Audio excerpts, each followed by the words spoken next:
this is, of course, as far as we will go into chapter 5. It's based completely on what we did last time. So let me just remind you, first of all, this is the stuff on the board, right? This is the stuff you should know now. You should remember it. It should be imprinted in your memory in order to do well in this chapter. Can you look it up every time?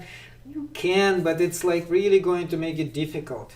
If you remember this stuff, it's so much easier. So again, A, E, I, and O prepositions, all SRP, the drawing for two circles is like this. No SRP, like this. Some SRP, like this.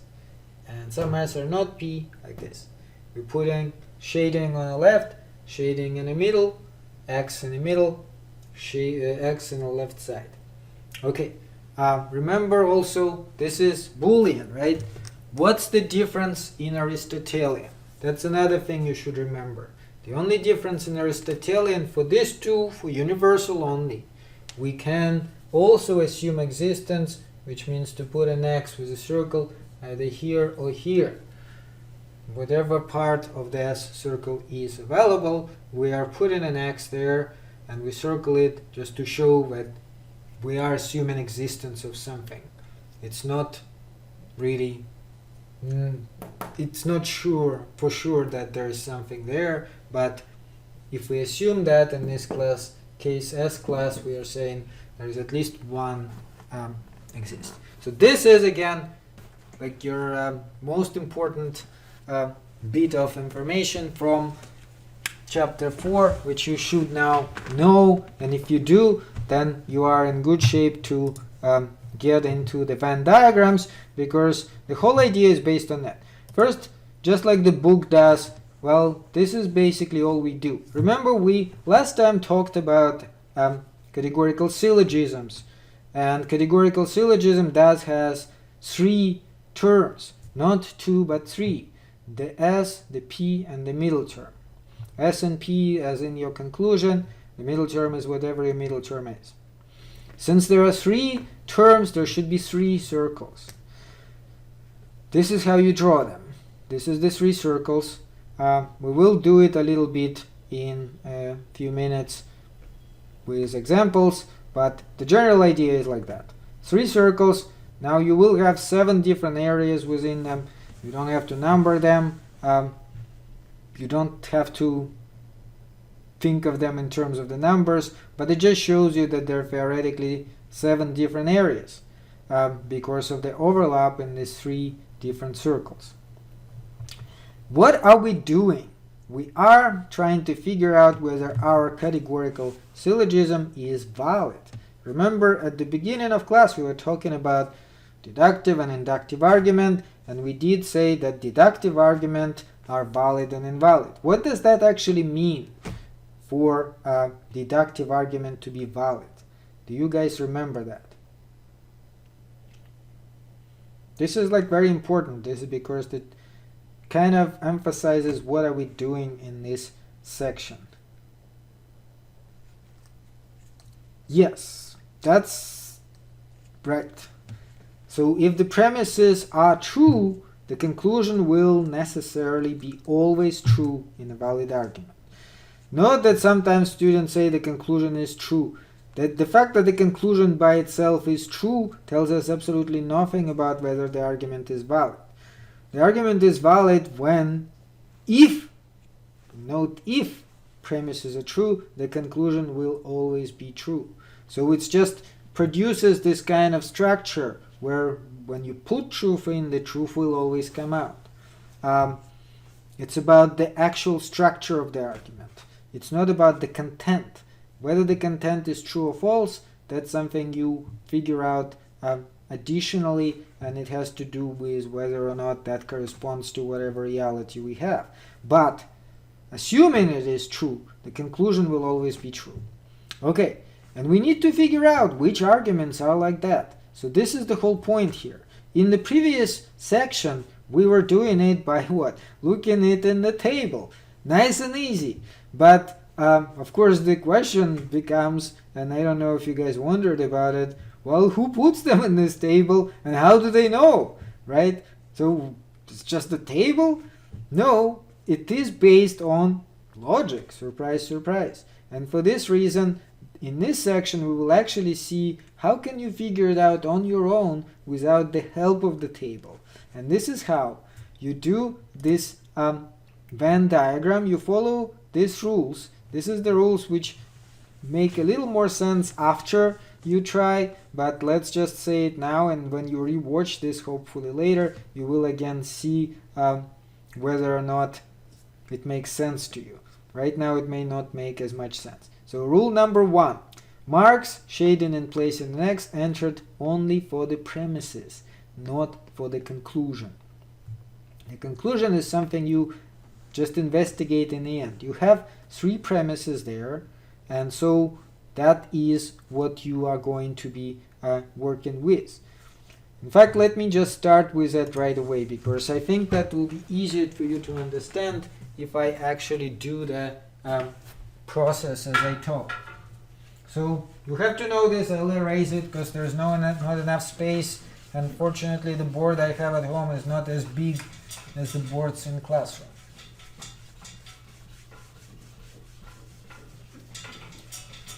In the classroom, I typically leave it, but here I just can't. Okay, so let's say we have the following categorical syllogism. No, use black.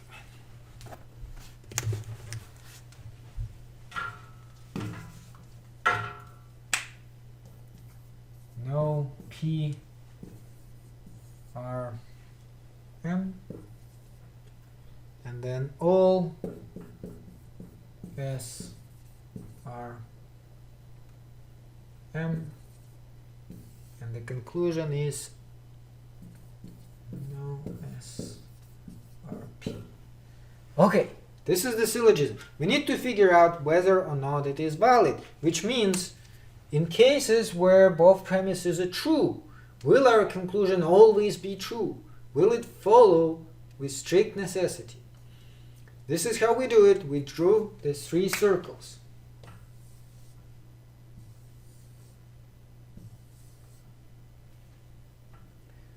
They represent the 3 terms. What are the 3 terms we have here? S, P, and M.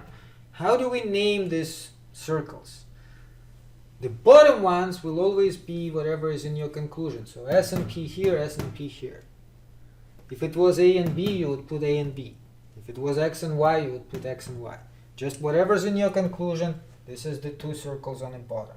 The top one is, of course, whatever is left. In this case, M. It's nice to call them S, P, and M, because this is actually what kind of by default they are. But in the examples on homework, it may be all sorts of other letters. Never mind. The idea is the same.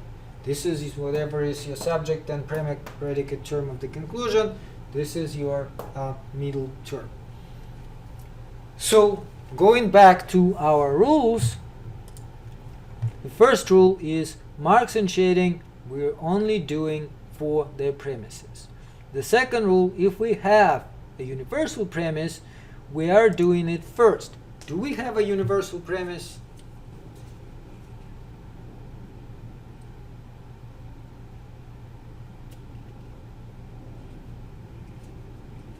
What are the universal premises? What are the universal prepositions? Remember, A and E, the ones which start with all and no. Yes, both of them are universal. If both of them are universal, that rule doesn't really matter. In that case, all you do is you start on top. If we had a particular premise, and if it was first, let's say it would say some PRM. Well, let's try it. Some PRM. Then we would start here. This is the second rule. Okay, so going back to this third rule. You enter information contained in a premise. One should concentrate on the circles corresponding to the 2 statements, and this is what they mean. Since we're starting here from universal, we have to look at your S and M circles. how does all SRM look like? Let's just do it on the side here. This is how we did that before. Remember, this is your S, this is your M, and then what do you do?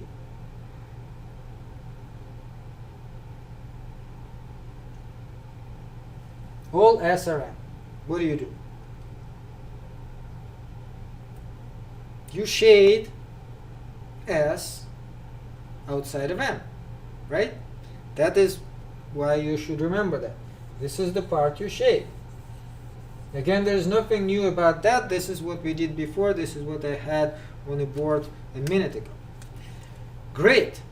Now you just look here and you discover that you do have an S, you do have an M, and so you kind of transfer this picture here, because note that over here this area is shaded. So over here this area would have to be shaded. Lovely. That's your premise, which you did first. It's second premise, but you did it first because it's universal. Now how about the next one? Some PRM. Same exact logic. Two circles, P and M. What would you do for these two circles, some PRM? You would put an X. Where would you put this X? In the middle. Right? Again, nothing new about that. This is what we did before. You do have the same P and M circle here. You do have an area in the middle. This is the area. Again, let me emphasize it with different color. That area, this is the area. You put an X in that area, but note that right now you have a line going through that area. When you have a line going through the area, you put your X on that line. What you do then is you do not draw the conclusion. Sometimes students start drawing the conclusion. No, once you've done two premises, you are done. You investigate whether your conclusion is supported. Your conclusion is no SRP. How would no SRP look like?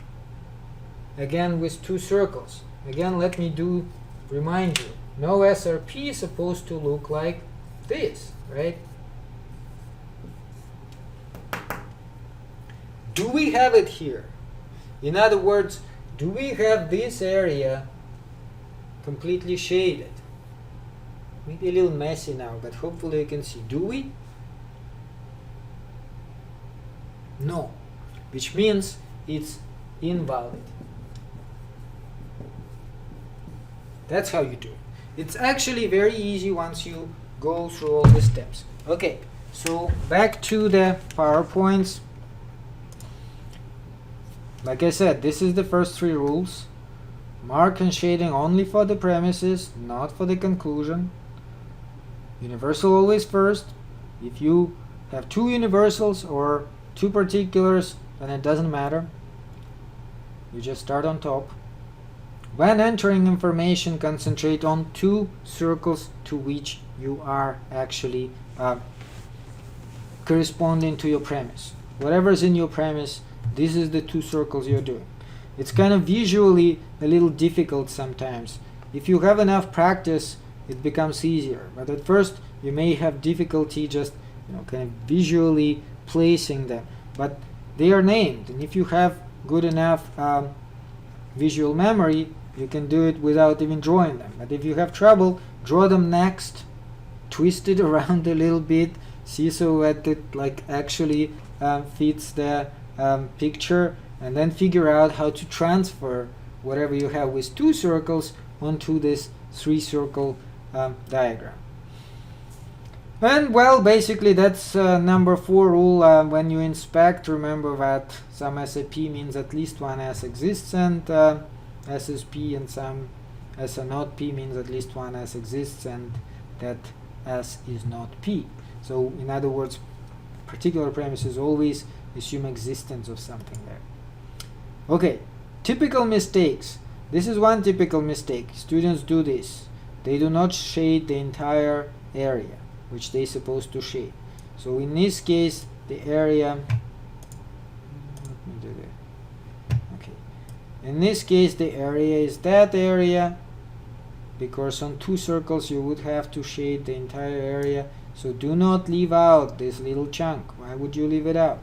You have to shade the entire thing even if there's a line, because the line only matters when you put in an X. If you put an X, then you have to put that X on the line. But if you're shading, you just ignore the line. You just do exactly that whole part as you're supposed to do. Do not leave this one out. Do not leave this one out. Just completely shade the whole area. This is how you do it when you put it on a line, like I showed you in this example. So if there is a line going through your area of interest, you do put an X on that line. Note that you do not put your X like here, or I don't know, here, or here. Only looking at your area of interest if it is inside. If the line is inside, then you put it on that line. And you never do this or this. This doesn't make any sense. They will always be inside. Okay, first they go over Boolean standpoint, which is easier, and in Boolean standpoint it is straightforward without anything additional, and this goes like that. So suppose you have no PRM, all SRM, no SRP. So that's basically what I started doing there. Let me do it again on the board. Note that it does have a little bit of a difference from what I did, because it says no. So let's do it with no. Okay, so what do you do if it says no PRM, all this? So where do you start in this case? It doesn't matter, because both of them are universal. So you just start on top. Again, you do the 3 circles. That is always the first step. Again, you name them, and you name them these 2 after this, and the top one after whatever is your middle term, whatever is left. Okay, since you're starting with your top premise, no PRM, you're looking at your P and M circle. And again, either in your head or on another piece of paper, whichever way you prefer, you can think about no PRM, so 2 circles, P and M. How are you supposed to do that? You're supposed to shade the middle, right? That whole area in the middle. Visually transfer it here. This is your M, this is your P, this is your area which you are shading. Which area is that? It's that area right here. So you should just shade that entire area. This is the first step here. This is what they already have in the book. What's the next step?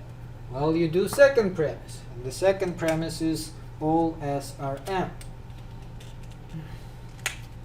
So again, the 2 circles, all SRM. So if this is S, this is M. Based on the rules, we're supposed to shade that entire area here. Again, transfer it. This is your S, this is your M. So this is what should be shaded, right? The S outside of M. Since this is your M circle, and this is your S circle, that would be that whole area here. Again, note this is, you're not leaving this out. Since this is your area of interest, you're shading that entire area of interest. Great. Now you just look at your conclusion. Your conclusion, no SRP, should just look like this, right? Do you have it here on that drawing? Yes, that means it is valid. That's pretty much all there is to it. There are a few little nuances, but this is the whole idea. So once again, this is what I did, this is what they are doing. Starting from top, this is how you do it, this is the 2 circles. No, PRM, it was supposed to be PM with the shading in the middle. Note that they just kind of twisting it around. This is your PM, this is the shading in the middle. Exactly the same thing, just transferred in here. And again, next step, all SRM. Again, this is what I did on the board, but let me just repeat so that it would be clear. S, M, this part is shaded. You see it here, S, M, that part is shaded. Again, they just transferring it exactly like that. And the conclusion, no SRP, at this point you just look at, you're supposed to get for the conclusion the middle part shaded like this, and guess what you have that middle part, and it is all shaded like this, so that's just what it means, it is valid. Unconditionally valid, because in Boolean it's always unconditionally valid if it is valid. So that's it. Another example, all MRP, no SRM, no SRP. So again, first you start on top because both of them are universal.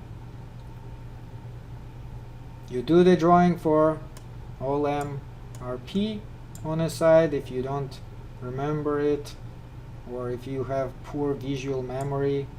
MP, note that they just transferring it exactly like that here, right here. Okay, what would you do for the next premise? No SRM. Well, you can just see immediately, this is your S circle, this is your M circle, the middle between them should be shaded, right? That's what you would do. So without even further ado, you can do this. Now, is it valid? Because remember, you don't draw the conclusion, you just look at it and you see whether the conclusion is supported. Is it supported? No, it's not supported, because the picture for the conclusion should look like this. Yes, half of it is shaded, but the other half is not. Remember what it means. What does it mean shaded? It means it's blocked. No SRP tells you there is no S, which is also P. But if this part is not shaded, that means there could be something here. And that something would be both S and P, so that would violate your conclusion. And if there's any chance of that happening, any chance, that contradicts your necessity. That tells you there is a chance that with true premises you will get false conclusion. And that's impossible in a valid argument, so that means it is invalid. So it is invalid. Okay, let's look at another example. Where do you start here? Which premise?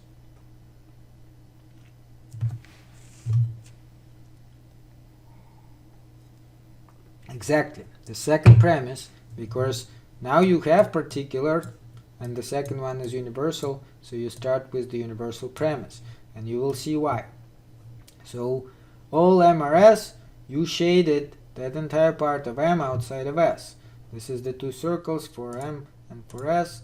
This is how the shading is supposed to be. Remember that it looks like this,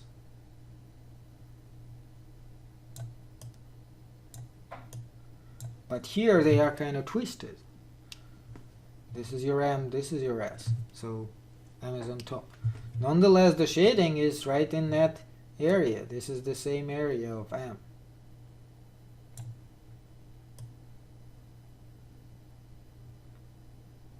There. Okay. Now you do the next premise. How do you do the next premise? You put in an X, right, between P and M. Well, this is your P, this is your M. So now you can see why you did the shading first. Because where is your X supposed to go? It's supposed to go in that area. But half of it is already blocked. And that helps you a lot. Because you now know that the only place you can put your X is right here. There's simply no place here. And you don't put it on a line because that is blocked. If it's blocked, there's no line. Blocking is really not a line. The line is something like this, going through the clear area. That is not a line. It's just the border of the blocking. So you can only put it in the middle here. Note that it makes a crucial difference, because once you did that, and the question is your conclusion supported? Is it supported? Now just remember, what do you need here? You need this with an x somewhere in the middle, as p. You have that.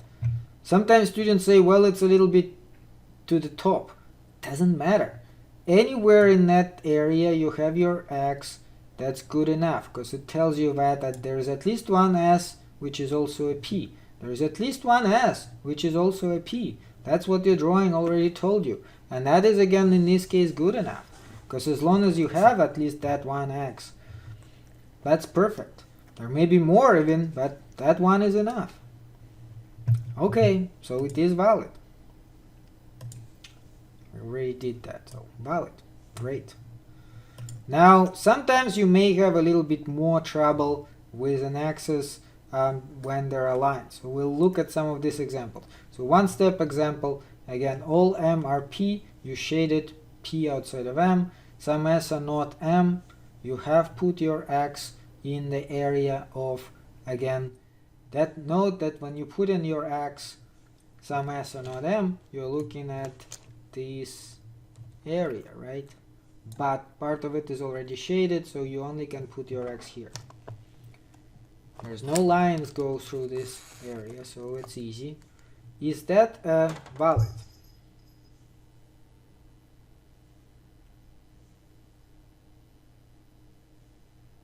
Yes, it is valid, because again, you are looking for your x somewhere in that area here, and it is in that area here. This is the area where your x is supposed to be. It is in that area. Great. Now, when you do put it on the line, this is an example. Note that you do have a universal premise here. All s are m. So you start with that premise. You shaded that. Then you are doing your other premise, some m are p. But note that between m and p, this is red, where your x is supposed to go. There is a line going through that. This is the line which goes through that. Oh, sorry, Sandy. I mean, I cannot stop. That we don't have that much time. We may run out of time or something. So you'll just have to rewatch it then. Okay, so the area has a line going through that area, and therefore you put your x on that line. What does that mean when you put your x on that line? It means it could be in part 1 or in part 2, and you really don't know which one. Because all you know, based on that premise, some m are p, is that your x is in between them inside that red area. But whether it's in that part or that part, you don't know. And note that this is crucially important, because if it is in area 1, is it valid?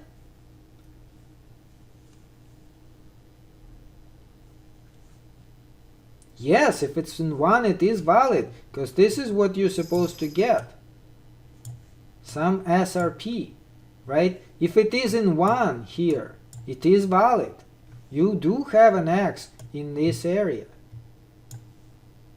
It's a bit, again, too on top, but it doesn't matter. But if it is in 2, is that valid? No. So since it could be valid or it could be invalid, it is invalid. Because once again, if there's any doubt whatsoever about validity, it is invalid. It only is valid when there is 100%, no doubt about it, straightforward, definitely yes.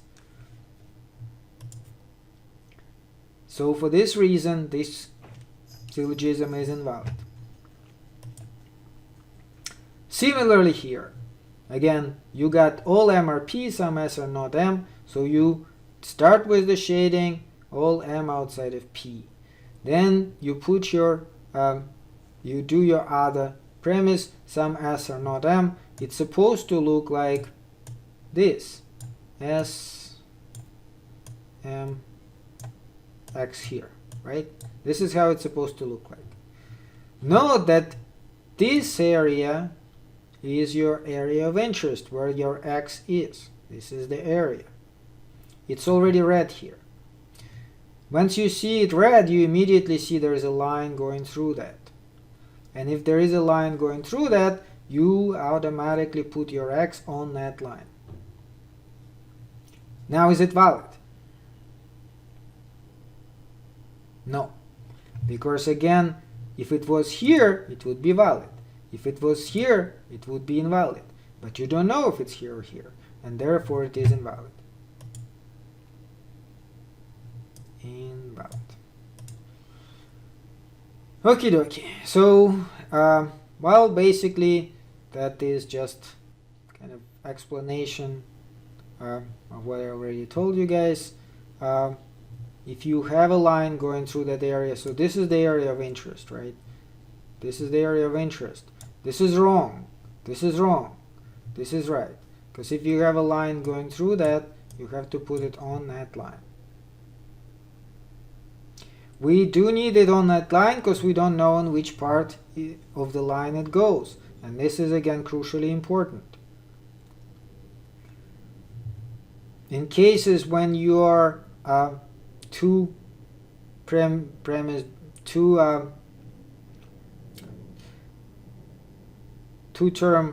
drawing is like this, and you don't know which part of the line to put an X on, you put it on the line. If there was no line here, then of course that would be easier. But since there is a line, the only situation where you would not put it on the line if this was blocked. If this is completely blocked, for example, then there's no longer a line, then your X would have to go here. But if there is a line, then you have to put it on the line. Okay, it's very challenging to do the exercises here, but let's try. For this one, I do want you to draw the circles and figure it out through the circles, but I will give you extra credit if you tell me mood, figure, and whether it is valid or invalid correctly. But do the circles, because I want you to do the exercise with the circles. And then we will kind of do it together, so you could see how to do that. But I want you to try. You have to try yourself. It's a little bit time consuming, but you need to do that. Mood and figure is of course what we did last time. You should be able to get the mood and figure here immediately. Once you get mood and figure, do the circles and figure out whether it's valid or invalid. Don't rush too much. More important is that you actually do the exercise. Well, I still need to figure out whether it's valid or invalid. That's actually more important than just getting mood and figure. Mood and figure is the last section. This section, you have to check for validity. Well, Martin, but you are, Martin, you are not the person who gave me the mood and figure. It has to be the same person. Well, I guess since that there is a partial answer, nobody gets extra credit. That would be more fair. But okay. Well, like I said, the mood, figure, and valid, invalid. Both of this was necessary. Let's do it together because I think exercise is more important. You will get your extra credit in the future. But for this one, because I know in classroom, I tell students to do that. Then I go around the classroom. Most students don't do anything. They just stare at the blank page of paper. And I bet most of you guys are right now like that. So this is the problem. You have to be able to do that yourself. Let's do it together. The most important part here are exercises. Okay, so you have no engineering majors are candidates for hourly hookups. So no E, R, C. They're making it very student-friendly example. No candidates for nightly hookups are deeply emotional individuals. So no C, R, D. And the conclusion is, therefore, no deeply emotional individuals are engineering majors. Is it valid or not?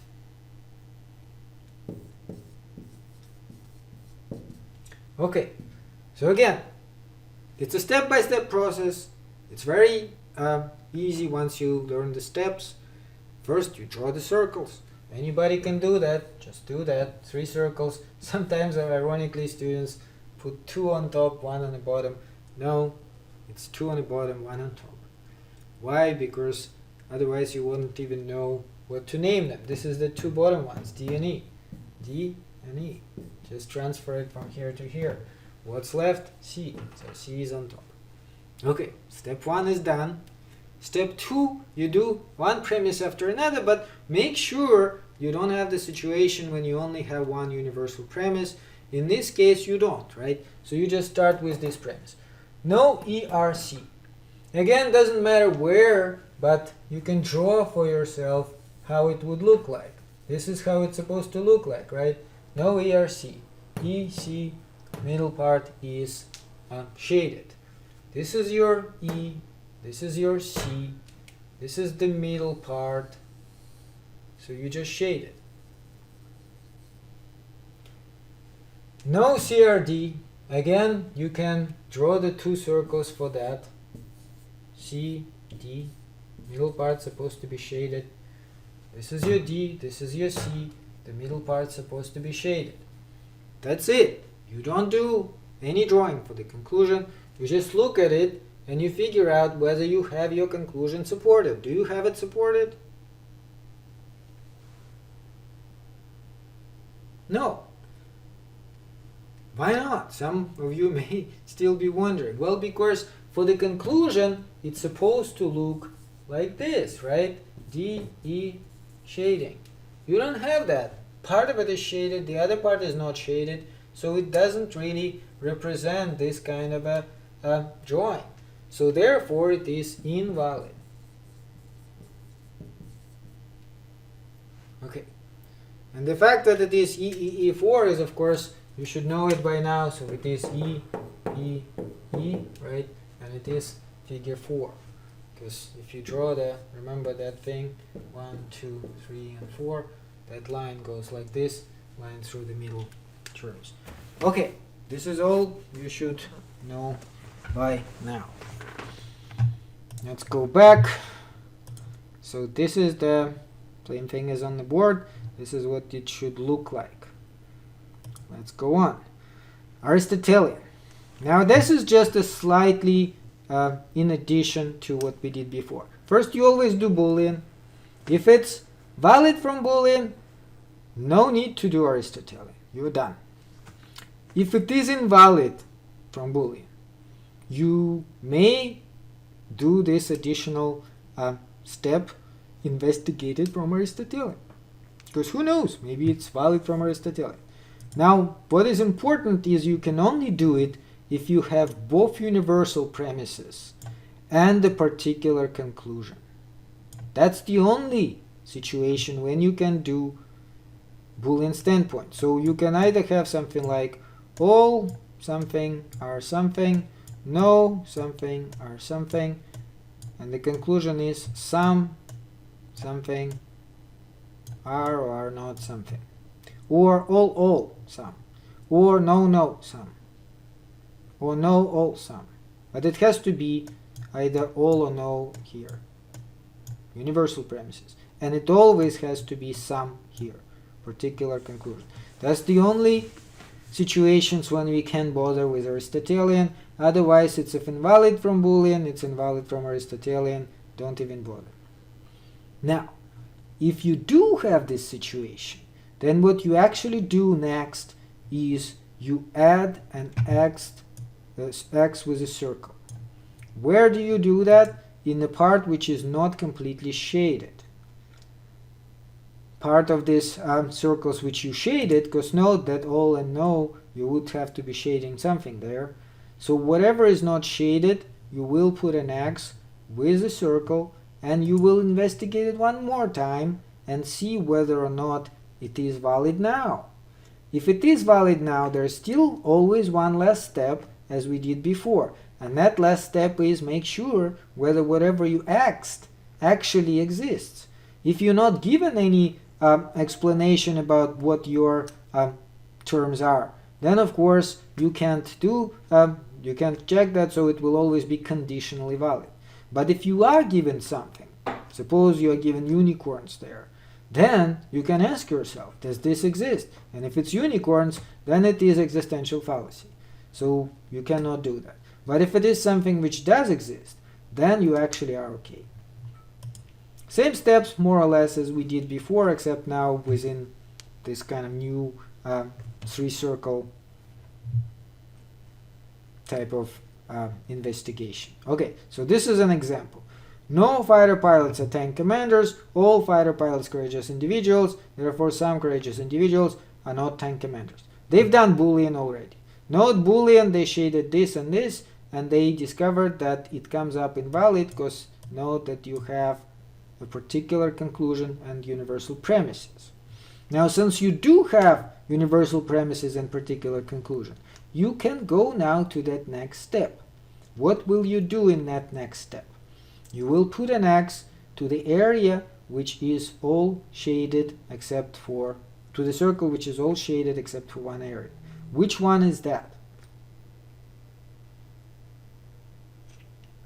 Now note that you have three circles, right? Which circle has the most shading right now? F. So you would put your X here, because that's the area which is the only clear little area which is not shaded at all. And you will reinvestigate immediately. You have to circle it too. Well, they have it on the picture already. Where is it? Here. Okay. So this is how it will end up looking. So now, is it valid? Let's go back here. Is it valid? Again, just ask yourself, how is it supposed to be valid? Some C are not T. How is it supposed to look like? It's supposed to look like this, right? Well, do you have that? Yes, you do, because that area does have an X. That's the area. Here it will be this. And it does have an X. And it's not on the line. It's clearly within this area. Yes, it's a little bit to the side of the area. Doesn't matter. It doesn't have to be right in the middle. Just as long as it is definitely in that area, it's good. One more step down. What did you assume existence of?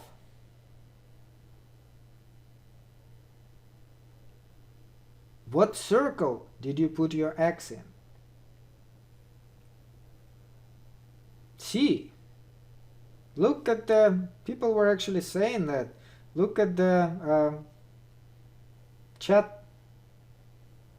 It's F. That's the F circle. That's the circle. This is where you put your X. It's not C. This is what you assumed existence of. And it is what? Fighter pilots. That's your middle term. Fighter pilots. Do fighter pilots exist? Yes. So now you're done. Now you can say from Aristotelian it is valid. If you did not have anything like fighter pilots, if all you had was C, F, and T, or if for whatever reason you were not sure whether they exist or not, then you would say it is conditionally valid. But in this case, since we actually do know that, and remember, this is how you determine every time what term you should look at. You always look at just one term. Which circle did you put your X in? This is the circle. It was all shaded except for one area. That's why it's not C circle. You assume the existence of F. If you assume the existence of C, how would that be different? Let's actually do a little thought experiment. How would you assume the existence of C? Well, this is your C circle. If you assume an existence, your x could actually go here, or here, or here. And that would put a lot of confusion. You can't do that in this case. And for this reason, you have to assume the existence of f, because that's the only one which is all shaded except for one area. Note that if you go back to the good old table from last time, this is exactly what it says. This is EAO3. So if you actually did look at the table, figure 3, this is it. Note that the condition it tells you here is that M class must exist. And that is your M class. This is where they're getting it from. It just simply formally tells you that stuff which you just figured out for yourself.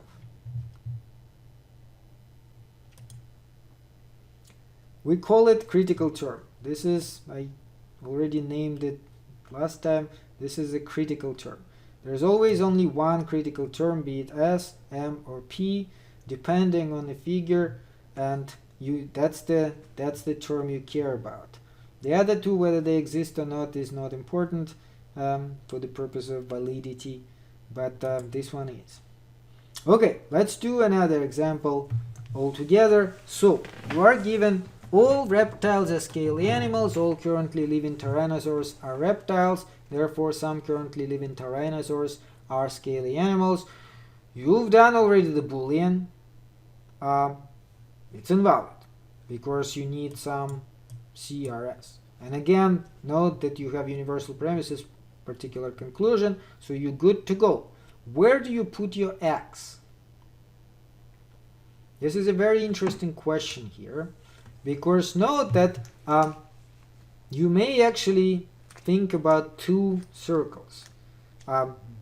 Which one you pick depends on what.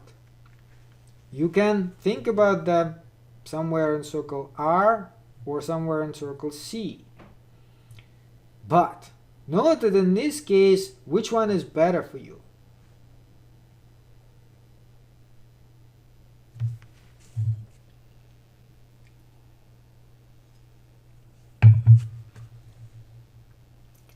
What's your goal? Your goal is to get it valid. To get it valid, you need this, right? So you need it in that area.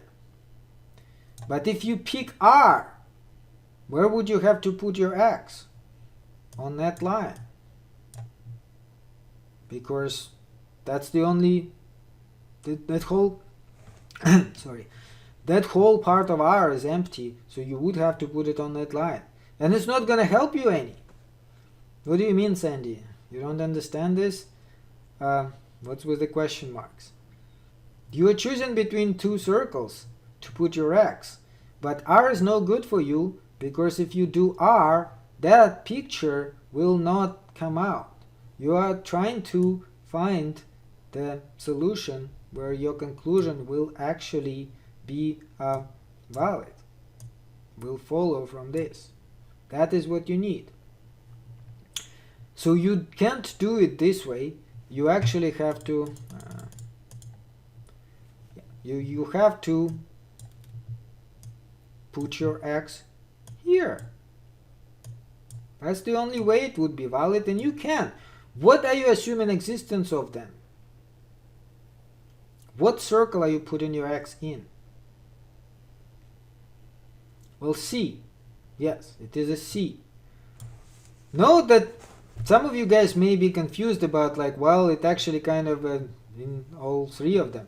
Well, yeah, technically it is in all three of them, but when you were putting it, you were looking for the circle which is all shaded except this one area, and also the one which you actually need, and this is C. So you, because of that, you know you put it in C. Even though it seems like it's in all three of them. It really is not. You put it in C. And so that is currently living tyrannosaurs. So now we have it conditionally valid. But the last step is it actually, do they exist? Does your C class exist? Does it? No, because luckily for us, There is no currently living tyrannosaurs on this planet. Otherwise it would be one scary Jurassic Park. Yeah, and so for this reason it is existential fallacy. Existential fallacy. And again, note that if you go back to our lovely table, this is AAI1, so AAI1, it would immediately tell you should look for existence of S class, and your S class is C. Okay? Is any of it unclear? You understand why it's your S class, right? Because this is your S class and this is your P class. So even though we call it C, it is an S class. Okay. Well, this is just a final remark what I already said. When cases are like this, you put your X where you need it. If you have two circles and they are all shaded but one area, you look for that part where you actually need to put your X in order to support your conclusion. Sometimes maybe it's not even possible, but if it is possible, like in this case, that's where you put it. You don't put it here because that's not going to do you any good. You not put it here, of course, because that's definitely not going to do you any good. But you put it here. Okie dokie. Let's do another exercise. Please do it yourself on some sort of paper. Let's try to do it, I don't know, maybe this way. If you want extra credit, do it and show it to me so that I could see it on your webcam. I want to see the drawing. This is kind of a good example. I want all of you guys to do that on paper. I know that students do make a lot of mistakes here, and for this reason, I really want you to try it. So show it to me for extra credit. We still have good amount of time. Exercises is the most important part here. Try that. If you get the shading correctly, and I want to see the shading, the three circles and the shading, you will get extra credit. Otherwise, we'll just do it all together and nobody gets extra credit. I don't want just valid and valid. Why? Well, because there's a 50-50 chance you will get it right even if you don't understand a thing. And even if you got it wrong and I tell you it's wrong, next student will then just give me valid or invalid based on your answer and get extra credit absolutely for nothing. So the whole exercise just becomes, pointless. I want to see the drawing.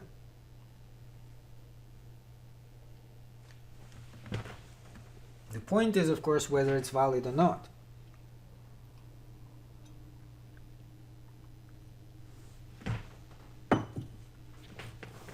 If you're done and if you don't want to show me the drawing, you can tell me whether it's valid or invalid, but I'm not going to give you extra credit. It'll just be there until we do it together. No extra credit for anybody. So what I actually want you to do, in case if you're not sure, is just stick it into the, webcam like this and show me. If it was in a classroom, I would tell you to go to the board, and that's what I do with students. Unfortunately, we're not in a classroom, and I don't see any other way to do that. But if you don't want to do it for extra credit, just do it for yourself. I would absolutely insist that you do it on paper for yourself. Turn on your webcam and show it to me. You can turn it on, right? You have a webcam.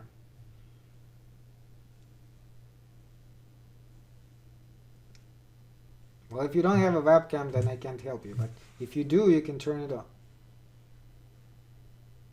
There is an option here somewhere. Because I know students were turning on their webcams sometimes. So there's definitely an option. I did not switch your webcams off. You yourself can turn it on and off.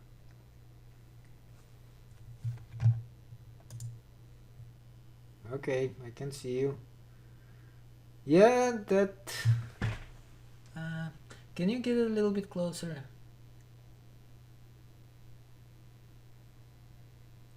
It looks like you may have shaded a little bit too much there, but I'm not sure. The very middle part, how is it shaded there?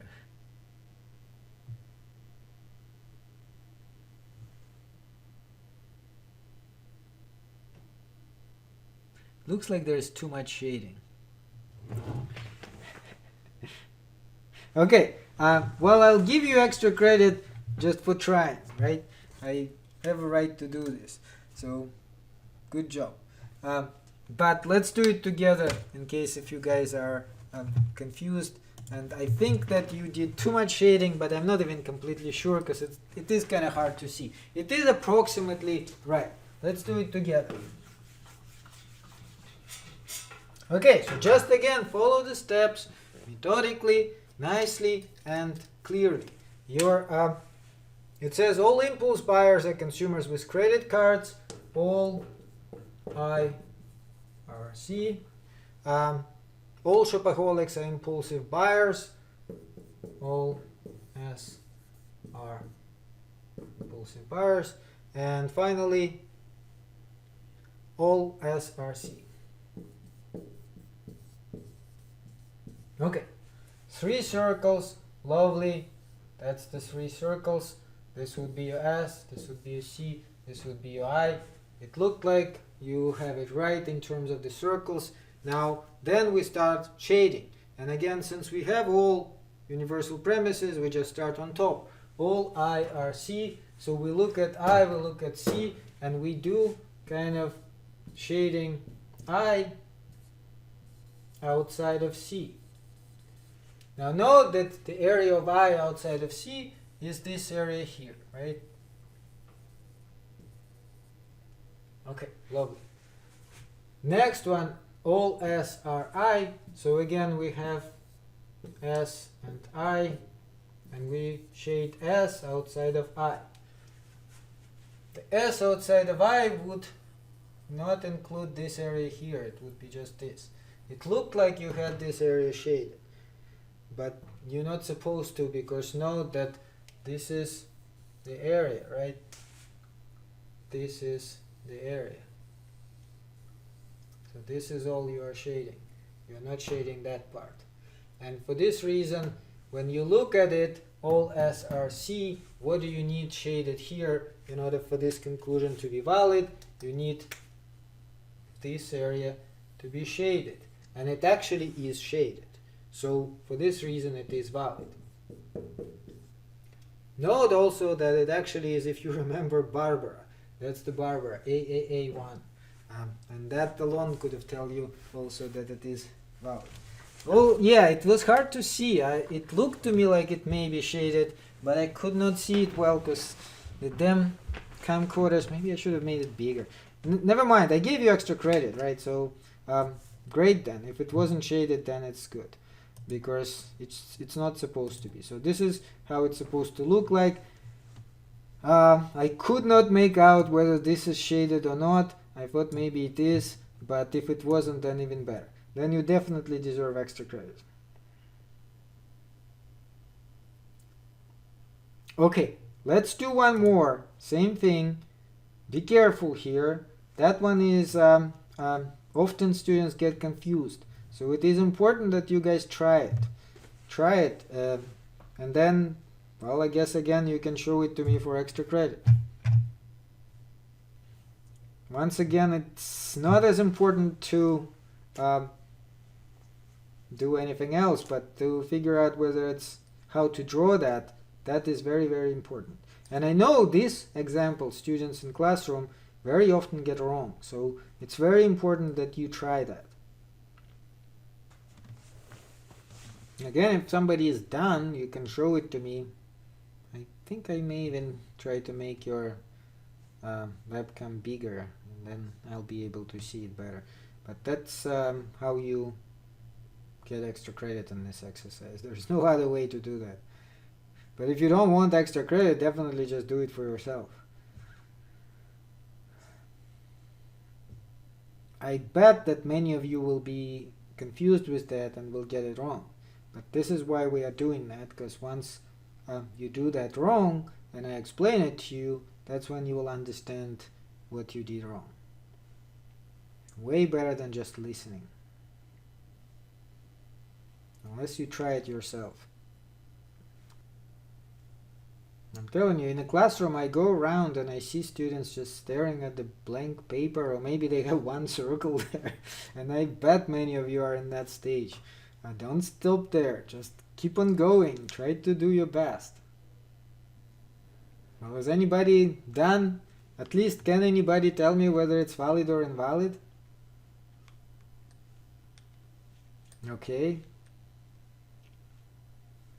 Does anybody concur with that?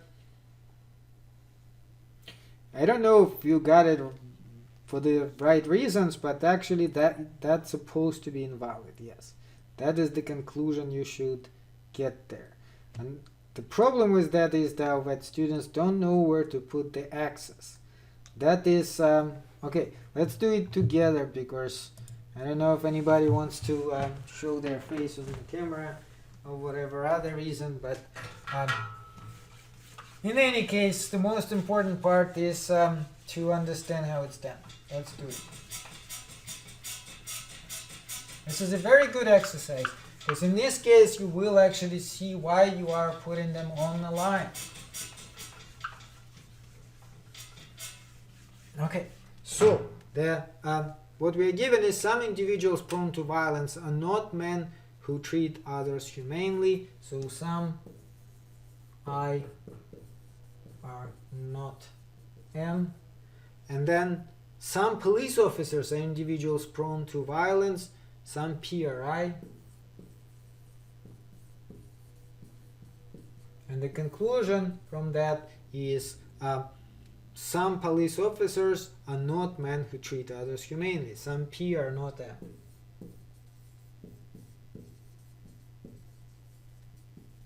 Kind of a very Black Lives Matter kind of example, huh? Anyway.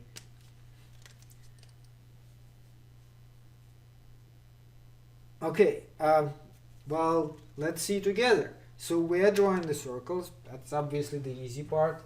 You do the 3 circles like this.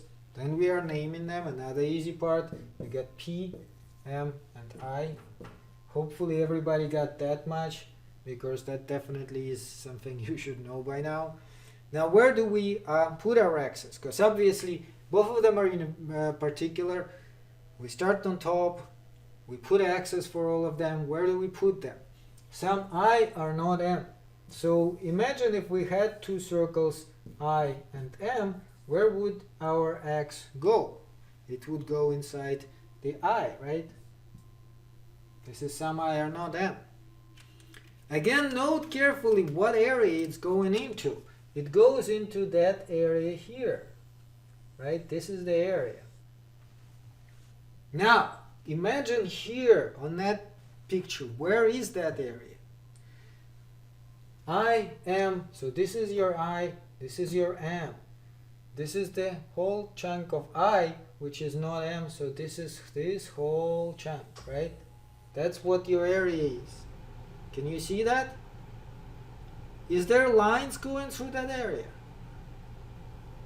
Yes, there is a line. See, that's the line. And so you put your X on that line. So your first X goes there. Okay? Similarly, for your second premise, some PRI. Again, if you do that, PI, your X supposed to be here, right? Some PRI. This is it. Now, what area is it in? Well, it's very easy to see on that one. That's the area. It's a little bit harder to see on this one, but if you spend a minute and look at it carefully, you will again see that's the area between P and I. So this is your P, this is your I, so that would be your area. Are there lines going through that area? Yes, there is one. That's the line. That's the line going through that area. So again, you put your X on that line. Now you're done. But why is it invalid? Where do you need your X in order for it to be valid? Some P are not M. So your X should definitely be in your P outside of your M. It should be in that area for sure. And note that it actually is not. Because this x could be here or it could be here. This x could be here or it could be here. But neither of them is definitely there. And that is why it is invalid. Maybe too much is on the board now, so let me show it here. So this is clearly how it's supposed to go. Very clear kind of drawing, right? Again, note that your conclusion sum P are not M calls you for this.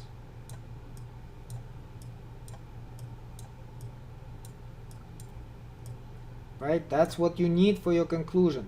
So your x should be in that area. Here, that area is this. You have two x's right on that line. Neither of them is clearly inside tau. This one can be here. And this one can be here. And because of that, neither of them is clearly there. And since neither of them is clearly there, it is invalid.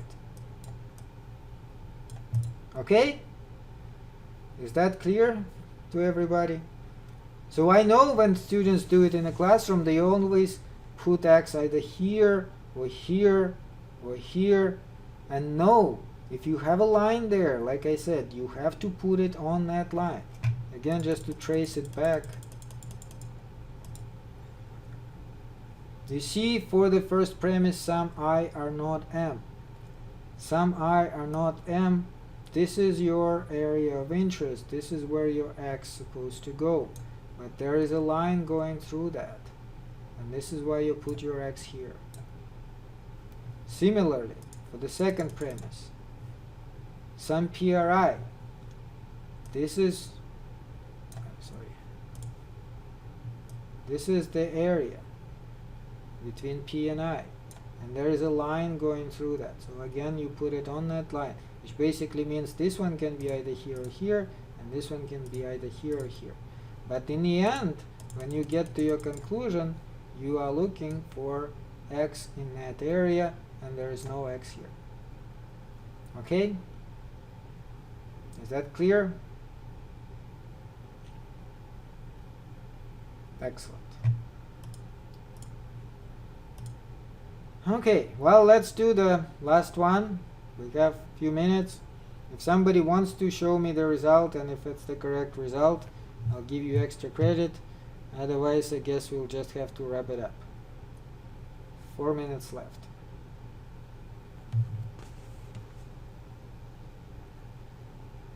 Definitely try that.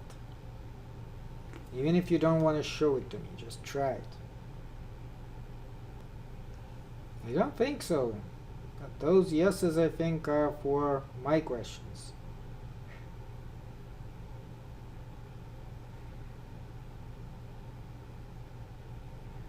I did kind of answer this, I think. Well, if there is a line going through your area of interest, and you have to delineate very clearly what is your area of interest. And this is again based on what we did at the beginning, right? So this is what it is based on. For A, since the shading is here, your area of interest would be this area. For E, since the shading is in the middle, this will be your area of interest. And similarly for I, since you have an x here, this will be your area of interest. So whatever empty area has your marking, that's your area of interest. So when in the end you look at the whatever diagram you have, this is what you decide. Does this area have a line going through this or not? If there's no lines going through that area, well, it would always have a line there, unless... Okay, let me make you bigger for a sec. Okay. Yeah, that looks right. Okay, great. Thank you. Good job. So That would be your 4th extra credit then. Good job. Yeah, so this is the answer, right? This is, as you can see, correct answer, and it does make it, of course, valid because some n array is supported, right? This is the area, and you have an x inside that area. So going back to saying this question, again, you have to see whether or not there is also shading. If you have shading, that there's no longer considered to be a line, right? So for example, in this case, you have shading which kind of blocks part of some ARP, so you can't consider this to be a line because there's no longer line. The whole part is shaded. But if there was no shading, that would be a line. Okay, and if you have a line in that area, in this case the area for some ARP would be this area, right? So without shading, that would be a line. Yeah, well, sorry about that, but I will put that whole thing on YouTube. You can watch it from the beginning without hopefully any interruptions. Anytime before Sunday when you have homework due, hopefully you will have a window there with the reliable internet. That's all I can do. But for today we are done. So this is time to stop now. Hopefully I explained it as clearly as I could. And like I said, if not, just watch the YouTube video. The good news is we are done with chapter 5. We're starting chapter 6 on Thursday. And so on Thursday there'll be different stuff. But for chapter 5, that's all we have. Okay? See you guys on Thursday. Bye bye.